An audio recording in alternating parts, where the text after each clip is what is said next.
नमस्कार दोस्तों, स्वागत करती हूँ आप सभी लोगों का टीवी ड्रामा विद मधु में। तो चलिए दोस्तों, आज मैं आप लोगों के लिए अनुपमा सीरियल के कुछ खास इंटरेस्टिंग से अपडेट्स लेकर एक बार फिर से हाजिर हूँ।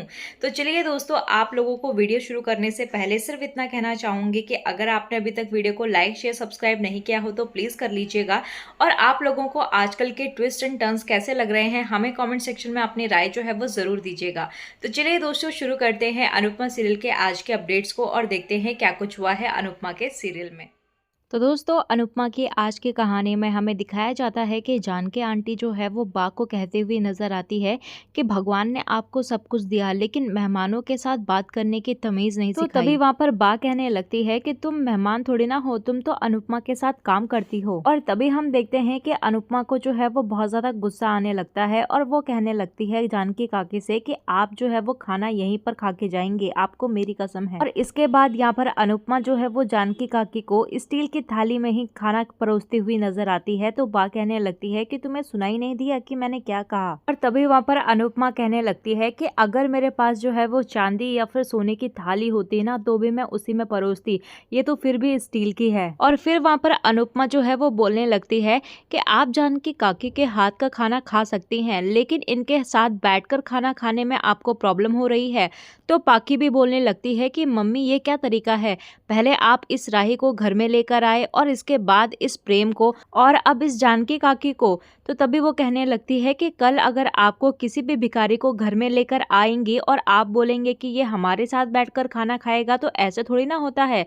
तो बा बोलती है कि अनुपमा इस घर में सिर्फ तुम्हारी नहीं चलेगी।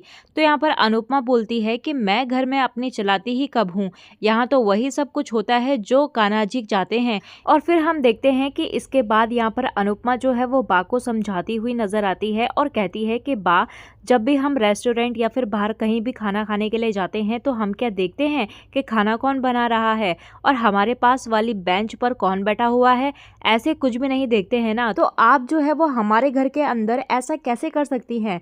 इसके बाद यहाँ पर अनुपमा जो है वो पाखी को भी काफी अच्छे से सबक सिखाती है। और इसके बाद जो है वो अनुपमा कहने लगती है कि आज जो है वो त्योहार है और हमें जो है वो शांति से त्योहार को मनाना चाहिए। और हम देखते हैं कि प्रेम भी बोलने लगता है कि आप सब लोग बैठिए, मैं आप लोगों को खाना परोस देता हूँ। इसके बाद हम देखते हैं कि माही भी जो है वो प्रेम के पास आती है और माही बोलती है कि मैं परोस दूंगी। तो माही और प्रेम जो है वो दोनों मिलकर सब लोगों को खाना परोस देते हैं। फिर यहाँ पर सभी लोग जो है वो खाना खाने लगते हैं और तभी हमें सीरियल में आगे जो है वो राही को दिखाते हुए नजर आते हैं। और यहाँ पर राही बोल रही होती है कि मैंने तो आज बहुत ही ज्यादा खाना खा लिया है और भूखे रहने की आदत बढ़ गई है, तो खाना खाने की आदत जो है वो कम हो गई थी। तभी वहाँ पर राही के पास जो है वो बबली का कॉल आता है और बबली राही को कुछ बताती है। तो राही जो है वो उससे बहुत ही ज्यादा परेशान हो जाती है और राही वहाँ पर रोने लगती है। तभी हम देखते हैं कि अनुपमा जो है वो राही के पास आती है और बोलती है कि राही क्या हुआ। तो यहाँ पर राही जो है वो बताते हुए नजर आती है कि पिंटू जो है वो छत से गिर गया है और वह अभी हॉस्पिटल के अंदर है और हॉस्पिटल में इलाज करने के लिए पैसे चाहिए। तो अनुपमा बोलती है कि अभी जब ऑर्डर के पैसे आ जाएंगे ना तो हम पिंटू के लिए पैसे भेज देंगे, तू रो मत, फिक्र मत कर, सब कुछ ठीक हो जाएगा। और तभी हम देखते हैं कि वहाँ पर बा और पाखी भी उनको देखते रहते हैं और पाखी वहीं पर अनुपमा की बातें सुन रही होती है। और पाखी बोलने लगती है बा से कि आप देख रही हो ना बा, जब मैं एक चांदी का सिक्का लेकर आई थी तो मम्मी ने मुझे क्या क्या बोला था, लेकिन अब उन्हें खुद को देखो, ये आश्रम के बच्चों पर पैसे लुटा रही है। और वहीं हमें दूसरी ओर जो है वो तोशु को दिखाया जाता है जहाँ पर उसे ऑर्डर के पैसे मिल जाते हैं। तो तोशु जो है वो पैसे लेकर अनुपमा के पास जा ही रहा होता है कि बा जो है वो बीच में आ जाती है और पैसों को खुद ले लेती है। और इसके बाद जो है वो बा जो है वो डॉली के पास जाती है और बोलती है कि इस घर के अंदर सब लोग कमाते हैं लेकिन एक तू और मैं ही है जो कुछ नहीं कमाते और हमें भी कुछ चाहिए होता है। तो अनुपमा के सामने जो है वो हाथ फैलाना होता है। तो बा जो है वो कुछ पैसे निकालकर डॉली को दे देती है और बोलती है कि तुमने इतने सालों से खुद के पसंद का कुछ भी नहीं खरीदा, लेकिन आज तुम अपनी पसंद की चीजें लेकर आओगी। और फिर यहाँ पर बा जो है वो कहने लगती है कि अनुपमा ये पैसे जो है वो तेरी बेटी के नहीं मेरी बेटी के काम आएंगे। और बाद में जो है वो उन पैसों को अपने लॉकर में रख देती है। इधर हम ईशानी को देखते हैं कि वो ये सब कुछ देख रही होती है चुपचाप चुप के, और ईशानी जो है वो उन पैसों को चुराने के बारे में भी सोच रही होती है।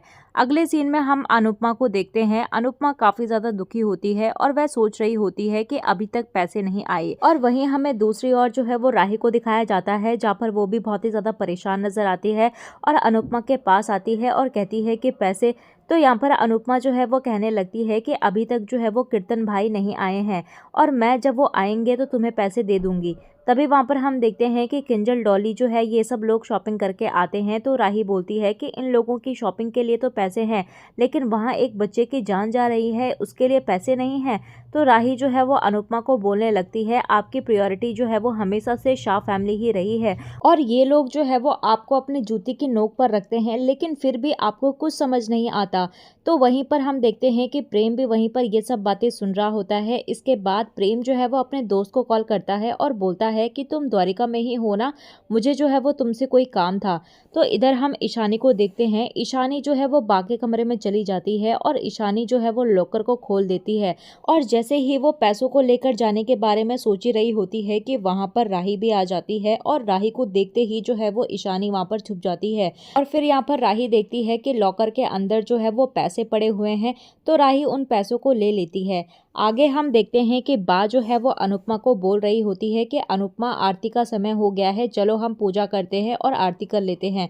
तो अनुपमा बोलती है कि बा आप लोग शुरू कीजिए, कीर्तन भाई जो है वो अभी आते ही होंगे। तो बा बोलती है कि पूजा तो तुम ही करोगी, हमेशा पूजा तुम ही करती हो, इसके बाद तुम जो है वो हमें बोलोगी कि ऐसा कर दिया वैसा कर दिया, इसीलिए जो है वो तुम ही पूजा करो। और आगे हम देखते हैं कि अनुपमा जो है वो पूजा शुरू कर देती है और घर के सभी लोग आरती करना शुरू कर देते हैं। इधर दूसरी तरफ हम राही को देखते हैं। राही बोल रही होती है कि चोरी करना पाप है, लेकिन कान्हा जी मुझे ये पैसे चाहिए, और कहने लगती है कि ये सब जो है मैं उधार समझकर ले रही हूँ। तो इधर हम ईशानी को देखते हैं जो कि सब कुछ देख रही होती है और वो राही जो है वो पैसे वहां से उठाती है, तो ईशानी उसका वीडियो बना लेती है। और तभी हम देखते हैं कि आरती करने के बाद अनुपमा जो है वो कॉल करती है और बोलती है कि ऑर्डर के पैसे भिजवा दीजिए, जरा जल्दी भिजवा दीजिए। तो तभी वो बताते हैं कि हमने तो पैसे दे दिए हैं। और फिर यहाँ पर अनुपमा जो है वो तोशु के पास जाती है और कहने लगती है कि तुम्हें तो ऑर्डर के पैसे मिल गए थे ना, तो तुमने मुझे क्यों नहीं बताया। तो वहीं पर अनुपमा जो है वो तोशु से बोलती है कि लाओ वो पैसे मुझे दो। तो तभी वहाँ पर तोशु जो है वो कुछ नहीं बोलता। तो इधर बा बोलती है कि मुझे पैसों की ज़रूरत थी, तो वो पैसे सारे के सारे मैंने रख लिए। तो तभी हम देखते हैं कि वो कहने लगती है कि डॉली को दिवाली की शॉपिंग करनी थी और हमें जब भी ज़रूरत होती है तो हमें तुम्हारे आगे जो है वो हाथ फैलाने पड़ते हैं, लेकिन अब वह पैसे मैंने रख लिए हैं। तो अनुपमा बोलती है कि बा वो पैसे मुझे दे दीजिए। और फिर वहाँ पर बा कहने लगती है कि ये पैसे तो मैं तुझे नहीं देने वाली, और कहने लगती है कि आज तू कमाने क्या लग गई, तो हम लोगों पर पैसों की धौंस जमा रही है। 26 साल तक जो है वो पहले तुझे किसने कमा कर खिलाया था? मेरे बेटे ने 26 साल तक तेरे जेवर के, तेरे खाने के, हर चीज के खर्चे उठाए, लेकिन तू जो है वो अभी तो कमाने लगी है ना, पहले तो हमने ही तुम्हारा खर्चा उठाया था ना।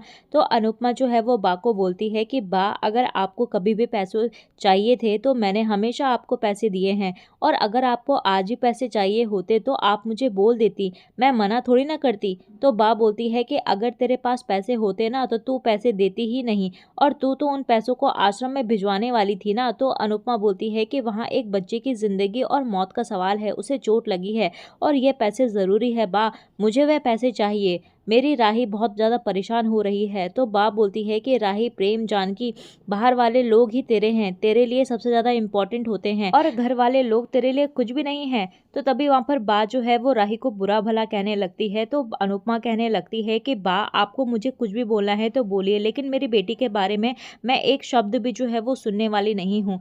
तो यहाँ पर अनुपमा जो है वो बा को गुस्से में बोलती हुई नजर आती है कि बा, मुझे वह पैसे चाहिए। तो बा बोलती है कि मैं वह पैसे नहीं दूंगी, वह पैसे मेरे हैं, मेरे हक के हैं, और कहती है कि मैंने कोई चोरी नहीं की है। तो तभी हम देखते हैं कि ईशानी वहाँ पर आ जाती है और ईशानी बोलती है कि बा, आपने चोरी नहीं की है, लेकिन राही ने तो चोरी की है। और वो सभी को जो है वो राही की वीडियो दिखाते हुए नजर आती है, जहाँ पर राही जो है वो चोरी करते हुए नजर आ रही थी। तो अनुपमा बोलती है कि ये सब झूठ है बा। तो बा बोलती है कि तूने अपनी आंखों से देख लिया ना। तो फिर यहाँ पर ईशानी बोलने लगती है कि उसने चोरी कर ली है, इसके बाद वो यहाँ से भाग गई थी।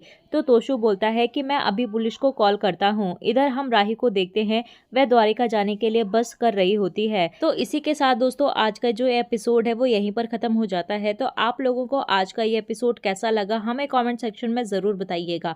तो वीडियो पसंद आई हो तो प्लीज़ वीडियो को लाइक शेयर सब्सक्राइब ज़रूर कीजिएगा। मिलते हैं आपको नए अपडेट्स के साथ, तब तक के लिए नमस्कार।